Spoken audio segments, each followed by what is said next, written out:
இன்றைய வேதவசனம் 3 யோவான் 1:11. பிரியமானவனே, நீ தீமையானதை பின்பற்றாமல் நன்மையானதை பின்பற்று. நன்மை செய்கிறவன் தேவனால் உண்டாயிருக்கிறான். ஆம், நம் தேவன் நன்மையை விரும்புகிற தேவன். எனவே நன்மை செய்கிறவன் தேவனால் உண்டாக்கப்பட்டிருக்கின்றான்.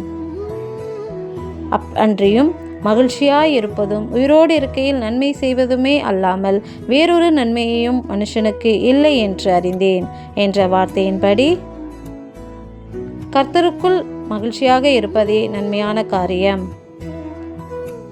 எனவே நாம் எப்பொழுதும் கர்த்தருக்குள் மகிழ்ச்சியாய் இருக்க வேண்டும். அப்படியே நாம் மகிழ்ச்சியாய் இருப்பதும் நாம் உயிரோடு இருக்கும் நாளெல்லாம் பிறருக்கு உதவி செய்வதுமே அன்றி வேறொரு நன்மை இல்லை. இப்படி செய்கிறவனே தேவனால் உண்டாக்கப்பட்டு இருக்கின்றான்.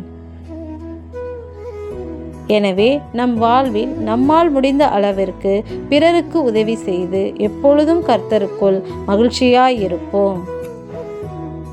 எப்பொழுதும் எங்களை நன்மையான பாதையில் நடத்தும் எங்கள் நல்ல நேசரே, உமக்கு நன்றி செலுத்துகிறோம். நன்றி.